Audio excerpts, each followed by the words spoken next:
This video is going to show you how to complete online inferencing assignments that I will give you in our resource Google Classroom. First thing you're going to need to do is navigate to my Google Classroom page. So you're going to click here where it says Rios. And then I always make sure to go to this classwork tab. This is going to be the same for every single class that you have and all of your teachers. In your classwork tab, you will see an assignment. This one says Making Inferences 5. It could say Making Inferences 1, 2, 3, numbers all the way up to 10. So we're going to click on it, and we're going to click View Assignment.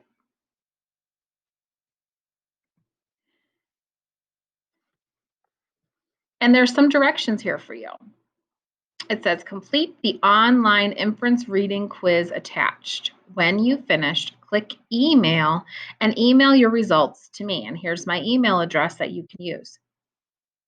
Then navigate back to Google Classroom and press Mark as Done. So this is that Mark as Done. Don't press this until you've already emailed me an assignment. So let's go to it.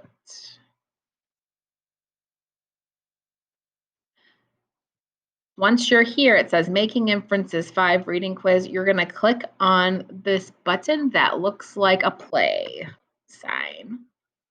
And you're going to put your name. It says enter your first and last name. So I'm going to put Mrs. Rios. And then what I'm going to do is I'm going to read the passage and answer the question. There's typically 2 to 3 questions for each passage. So I always read my questions first. What caused the damage to Jenna's apartment? Was it Jenna, an earthquake, a burglar, or the cat? So let's start reading. Jenna's jaw dropped when she opened the door to her apartment. There were long rips in her couch, as though someone ran knives down the front of it. A lamp was shattered. Picture frames hung crooked, some had fallen. The door to the cat's travel cage was open. Also, the door to the bird cage was swinging back and forth, and feathers were on the floor. Jenna remembered locking the cat in its travel cage before leaving for work. Oh no, Jenna thought. Someone broke into my apartment, trashed the place, and stole my cat. Then she heard meowing in her bedroom. Jenna ran to see the cat patting one of her favorite shoes with its claw. That's it, she yelled. I'm done with this. Then she threw the cat back into its travel cage and tried to shut the door, but the lock wouldn't catch. Jenna huffed. Okay, so from this, what caused the damage to her apartment? Was it her? Was it an earthquake? Was it a burglar? Or was it the cat? So you're going to make your choice. Let's think logically. Jenna didn't know what was happening when she walked in, so could it possibly have been her? Probably not. Does the story talk anything at all about there being an earthquake? Probably not. A burglar. There is a sentence that says that she thought someone might have broken into her house. Or was it most likely the cat? I would say it's the cat. And you're going to hit submit. Once you have an answer, it asks, why do you believe this? Refer to the text in your answer.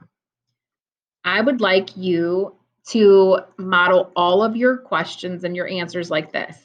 I believe this because, and then you're going to type why. So for this instant, I believe this because the cat was out of his cage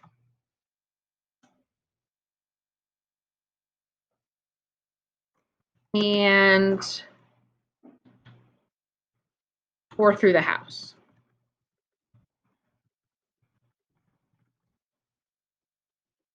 And then I'm going to prove it. So you need to make sure that you have evidence from the text. So I'm going to say, let me count my sentences here. I want to use this sentence here. The cat's travel cage was open. So that's sentence number 1, number 2, number 3, number 4. This is sentence 5. In sentence 5, it says, I'm going to put a comma after and you're going to say, The door, you're going to write word for word. To the cat's travel cage was open. Period. End of quote. So I need those two sentences for all of these questions. You need to say, I believe this because, and then say your reasoning. Then you're going to say, in sentence whatever it says, and you're going to quote it.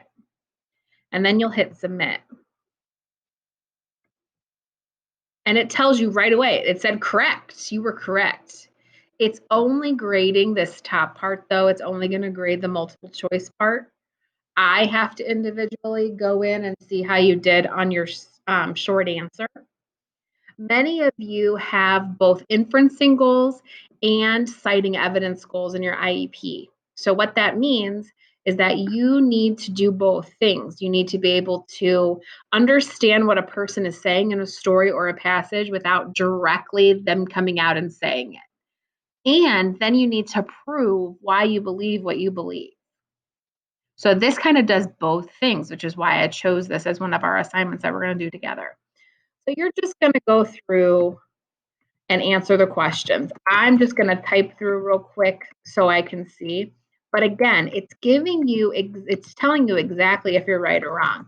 So if you get a wrong answer and you're on the first question and there's two more questions on the same passage, that would be my indicator that, hey, I need to go back and reread because I missed something. I must have been a little bit confused about what's happening in this passage. So we're going to just keep clicking through. Again, it's only grading this multiple choice part. It's not grading the short answer part. However, don't just do what I'm doing right now. Don't just type letters, because I'm going to get a report at the end that says how much time that you spent and exactly word for word what you typed. So if you don't do it correctly or you don't take it seriously, guess what happens? You get to do it again. So now we're at the end. It says results, making inferences 5. So it tells us what assignment it is. It tells you what questions you got right, what questions you got wrong, and your percentage. Again, like I said, it tells you exactly how much time that you spent. This should take you about 20 minutes to complete. If it's taking you less time than that, and you're completing it in 5 minutes, 3 minutes, 2 minutes, even 10 minutes, and you don't do well, I'm probably going to make you do it again. So from here, you're going to click where that says email, like the directions say. Here's where I would probably toggle back to your other assignment. So we're toggling back and forth between the two tabs. And I might go, I'm going to copy and paste Mrs. Rios's email so I don't get it wrong. And you're going to click email, and it says, where do you want to email this worksheet? And you're going to paste it. It says hillary.rios@clearviewschools.org. That's perfect. I'm going to press OK. And then it says email sent successfully. That's how you know you have emailed me.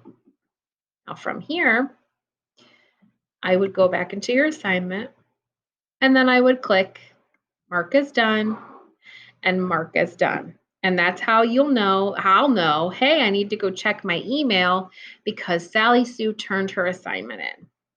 And then from here, it tells me I get an email that tells me your score. And not only does it tell me your score, first of all, it says F because I got a 50%. Ouch.